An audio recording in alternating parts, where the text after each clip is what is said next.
வணக்கம் மக்களே.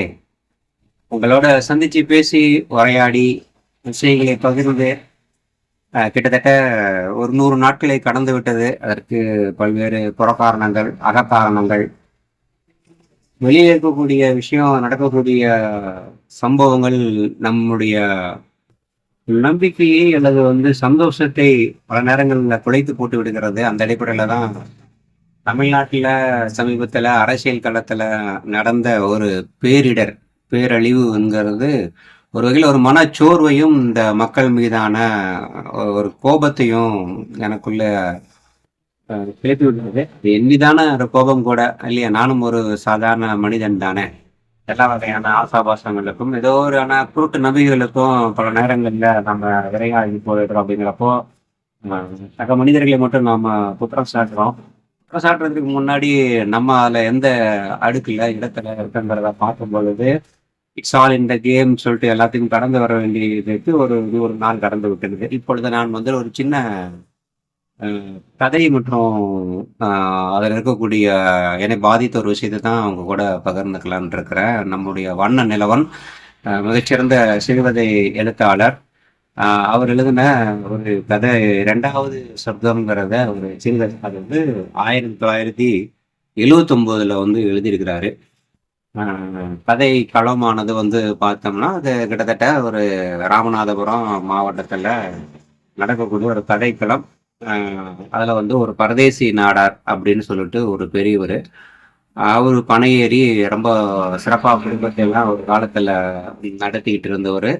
குடும்பத்தில் அவர் பேச்சுக்கு மறு பேச்செல்லாம் இல்லாமல் குடும்பத்தில் மனைவியும் குழந்தைகளும் அவர் மீது மிகுந்த மரியாதையும் பயமும் கொண்டிருந்த காலகட்டத்தையெல்லாம் கடந்து வந்துட்டாரு. இப்பொழுது அவர்னால வாதம் வந்துட்டதுனால, காலில் இழுத்துக்கிட்டதுனால, சரியா நடக்க முடியாதனால, நடப்பதே பெரிய சிரமமா இருக்கக்கூடிய நிலைமையில மரம் போய் எங்க ஏறுறது இல்லையா.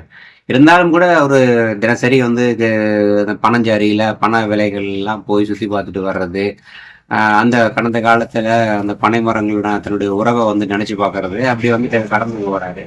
இந்த கதை நடக்கக்கூடிய ஒரு இடத்துல இது எப்படின்னா, அந்த கதை அவர் எப்படி கொல்லப்படுறாரு, யாரால கொல்லப்படுறாரு, ஏன் கொல்லப்படுறாரு, அதுக்கு பின்னாடி இருக்கக்கூடிய ஒரு பொய்மை, அந்த பொய்மையின் மீது கட்டப்பட்ட ஒரு அதிகாரம், அந்த அதிகாரம் எப்படி எந்த ஒரு ஆயுதமும் இல்லாம ஒரு மனிதனை சாகடிக்கக்கூடிய வலிமை பெற்றிருக்கிறது அப்படிங்கிறது தான் இந்த கதையோட இதுல நம்பிக்கை, இறை நம்பிக்கை, கடவுள் நம்பிக்கை, அல்லது சமூகத்துல நம்மளும் ஒருத்தராக இருப்பதற்கான அடையாளத்தை உறுதி செய்வதற்காக சில இயற்கை ஒப்பந்தங்கள், நடைமுறைகள் இருக்கும் இல்லையா. உதாரணத்துக்கு இந்த ஊர்ல ஒரு கோவில் இருக்கு, அதுக்கு இங்க பகுதியில, கொங்கு பகுதியில இது குலதெய்வ வழிபாடும்பாங்க, தெவம்பாங்க. அங்க கொடைன்னு சொல்லி சொல்றாங்க.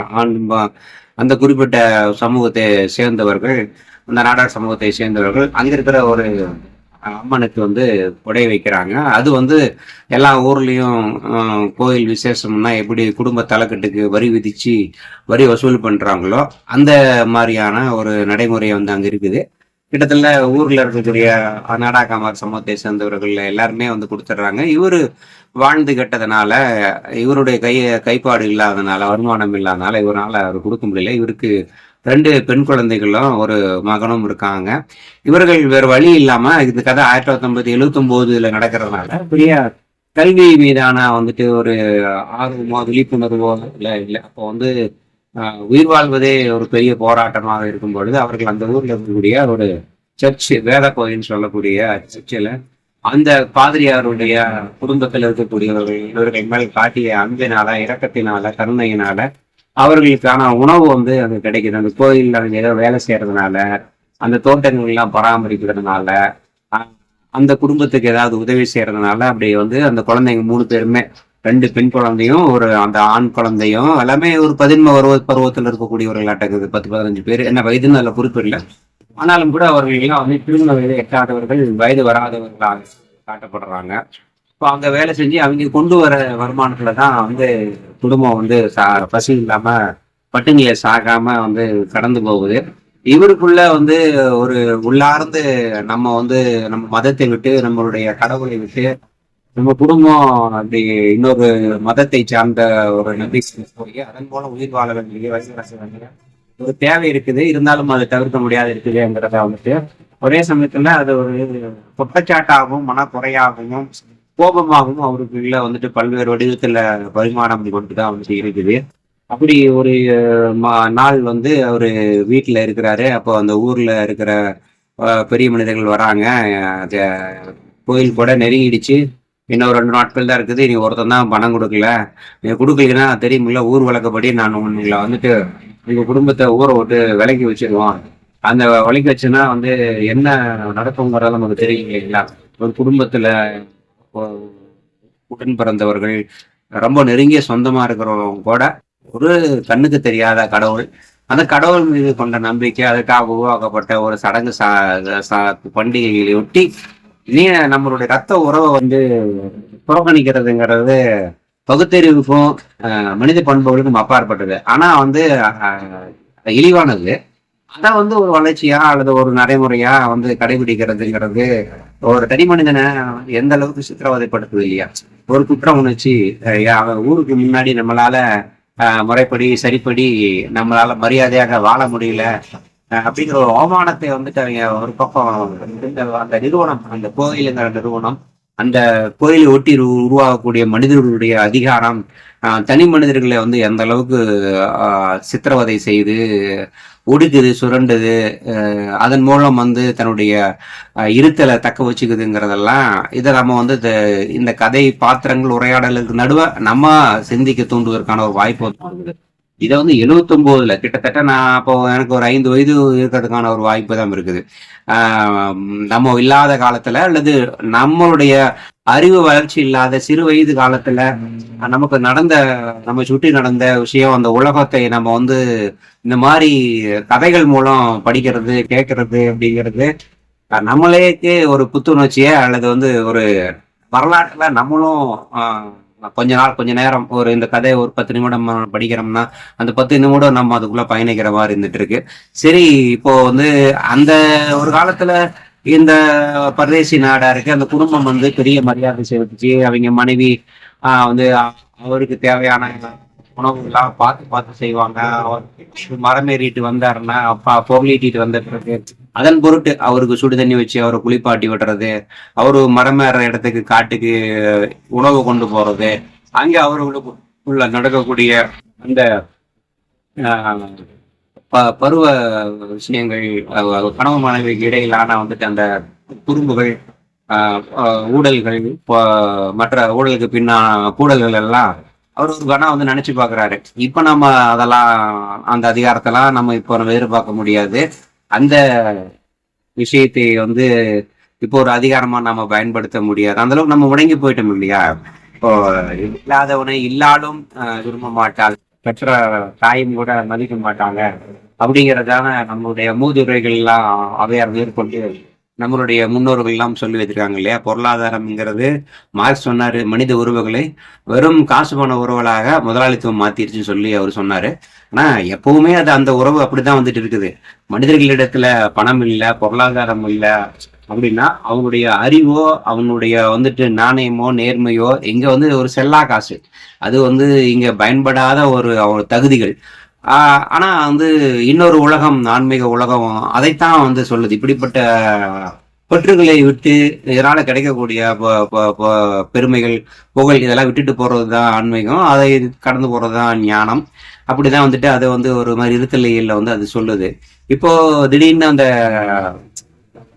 அந்த ஊர் வந்து பெரிய மனிதர்கள் அந்த கோவில்ல நடக்கிற போற கொடை விஷயமா வந்து ரொம்ப கராரா அவருடைய வரியை வந்து விசாரிச்சுட்டு போன பிறகு ஊரை விட்டு விலக்கி வச்சுன்னு சொல்லி சொல்ல பிறகு அவருக்கு வீட்டுக்கு உள்ள வரத்துக்கும் பிடிக்கல. அவரு யார்கிட்டையும் எதுவும் பேசாம கொஞ்ச நேரம் அப்படியே நிக்கிறாரு. அப்படின்னா அதுக்குள்ள பல விஷயங்கள் கடந்து போகுது, பல காலங்கள், பல நினைவுகள், பல வசந்தங்கள், பல சந்தோஷமான நிகழ்வுகள் எல்லாத்தையும் கடந்து போய் கடைசி வீட்டுல அவர் வந்துட்டு தெற்கு பக்கமா வந்து வேகமா காலை இழுத்துக்கிட்டு போயிடுறாரு. இரவாயிடுது. வழக்கமா வந்துருவாரு, மாலை நேரங்களில் வந்துருவாரு. வயதாயிட்டதுனால வெளியில சுத்த மாட்டாரு. அவருடைய மனைவி அன்னப்பழம்னு சொல்லிட்டு அந்த அம்மா வந்து குழந்தைகளுக்காக ஏதோ செஞ்சுட்டு இருக்காங்க, குழந்தைகள் பார்த்துட்டு இருக்கு. இந்த மனுஷன் எல்லாரும் வந்திருக்கணுமே, எங்க போயிட்டாருன்னு தெரியலையேன்னு சொல்லிட்டு எங்க பையன்கிட்ட, தம்பி மத்தியானமே அப்பா போனாரு வரக்கானா, வந்து நீ போய் அப்படியே சர்ச்சில் வேலை செஞ்சுட்டு இருக்கக்கூடிய அக்காவை கூட்டிட்டு அப்படியே அவர் எங்க இருக்காருன்னு பார்த்துட்டு வான்னு சொல்லிட்டு அனுப்பிச்சி விடுறாங்க. அவன் போயிட்டு அக்காவை மட்டும் கூட்டிட்டு வரான். அவரை கண்டுபிடிக்க முடியல. மறுநாள் வந்து விடியுது. விடிஞ்சு பார்த்தா அவரு அந்த ஊர்ல இருக்கக்கூடிய ஒருத்தருடைய காட்டுல இருக்கக்கூடிய கிணத்துல அவரு செத்து பிணமா மேற்கொண்டிருக்காரு. அவருடைய மரணம் பெரிய அளவுக்கு அவங்க மனைவிக்கு, பெரிய குடும்பத்துல ஒரு பெரிய இழப்பை ஏற்படுத்தல. சொல்லப்போனா அவருக்கு போட்டுட்டு கொண்டு சாப்பாடுங்கிறது கூட இப்ப இன்னைக்கு மிச்சம். அதை கூட பார்க்கக்கூடிய அளவுக்கான ஒரு வறுமை. ஒருவேளை உணவு மிச்சமாச்சுன்னு சொல்லிட்டு அது இன்னொரு ஒரு சந்தோஷத்தை கொடுத்தாலும் கூட அதை வெளிப்படுத்த முடியாது இல்லையா? அதனால ஊருக்கு முன்னாடி தங்களோட சம்பிரதாயத்துக்காக அது அழுகிறது, வெள்ளை ஆடை உடுத்திக்கிறது, அந்த விதவை கோலம் போன்றதுக்கெல்லாம் வந்து ஒத்துழைச்சுக்கிறா போறா. அப்புறம் இறந்த ஒரு ஒரு வாரங்கள்லயே இன்னொரு விஷயமும் வந்துட்டு கதையோட இறுதி தான். ஒரு அவமானகரமான ஒரு விஷயத்த அந்த அம்மா செய்யுது அப்படிங்கிற மாதிரி வந்து கதையை முடிக்கிறாங்க. என்னன்னா, அந்த குடும்பத்தோட சர்ச்சிலேயே போயிட்டு சேர்ந்து ஞானஸ்தானம் எடுத்துக்கிட்டு அவங்க கிறிஸ்தவரா மாறிடுறாங்க. இது வந்து இறைவனை அறிந்து கொள்ள வேண்டும். இறைவன்னா என்ன, ஞானம்னா என்ன, சொர்க்கம்னா என்ன, அந்த நமக்கு உரியவர்களாக மாறணும், கடவுளுக்கு பிடித்தவர்களாக தம்மை மாற்றிக்கொள்ள வேண்டும், அந்த உன்னதத்துல வாழணும் அப்படிங்கிறோடைய தேடலோட நடந்த ஒரு நிகழ்வு கிடையாது. பெரும்பாலான வந்து மத மாற்றங்கள் இந்த மாதிரியான இறை வழிபாட்டை மாற்றிக்கொள்வதுங்கிறத பார்த்தோம்னா அந்த காலத்து நெருக்கடி, அந்த நேரத்து நெருக்கடி, அது வந்து பசியாக இருக்கலாம், அல்லது வந்து குடும்பத்துல ஒரு வியாதியாக இருக்கலாம், நோயாக இருக்கலாம், அல்லது வந்து ஒரு தேவை, கடன் பிரச்சனைகள், ஒரு போராட்டம், சில பேர்த்த எதிர்த்து நிற்கணும் அப்படிங்கிற ஒரு தேவைக்காக வேண்டி ஒரு பிடிமானம் இதை விட இப்ப இருக்கிறத விட பெட்டரா இருக்கும்னு சொல்லிட்டு போறதானே தவிர இதுல பெரிய வந்து மாற்றம் கிடையாது. அவங்க இங்க என்ன இறை நம்பிக்கையோடு இருந்தாங்களோ அதே போலதான் அங்கேயும் போய் இருக்க போறாங்க இப்படின்னு சொல்லிட்டு இந்த கதையை வந்து 1979 இரண்டாம் சொர்க்கங்கிற பேர்ல அவர் வந்து எழுதியிருக்கிறாரு. இது ஒரு வகையில எழுத்துங்கிறது சிந்திக்க தூண்டுது இல்லையா? இப்போ நம்ம வாழாத வாழ்க்கை, பார்க்காத மனிதர்கள், பார்க்காத இடம், நாம கேட்டிராத பறவைகளுடைய பெயர்கள், மனிதர்களுடைய வந்துட்டு மன வினோதங்கள், அடுக்குகள், இதெல்லாம் நம்ம தெரிஞ்சுக்கிறதுக்கு இந்த மாதிரியான எழுத்தாளர்களுடைய எழுத்து வந்து நமக்கு பெரிய அளவுக்கு பயன்படுது. நம்ம தொடர்ந்து எல்லா விஷயங்களையும் குறித்து பேசலாம். அரசியல்ங்கிறது ஒன் ஆஃப் த பார்ட் நம்மளுடைய வந்து வாழ்க்கையில. அது போல கலை, இலக்கியம், கடன் பிரச்சனைகள், சோகம், தினசரி வந்துட்டு பார்க்கக்கூடிய சுவாரஸ்யமான விஷயங்கள், பொருட்கள், மனிதர்கள், நிகழக்கூடிய சம்பவங்கள், 24 மணி நேரத்துல நம்ம வந்துட்டு நாம வாழக்கூடிய சுவாரஸ்யமான நினைவுகளை வந்துட்டு ஒரு சில நிமிடங்களாவது நம்ம வந்து சந்திச்சிருக்கோம், நமக்கு நேர்படும். அதை நம்ம நினைவு இடத்துல வந்து சேமிச்சு வச்சுக்கிறதுக்கான ஒரு முயற்சி, அதை பகிர்வுக்கான ஒரு வாய்ப்பாக இந்த காணொலி பயன்படுத்துகிறேன். நன்றி. மீண்டும் பேசுவோம்.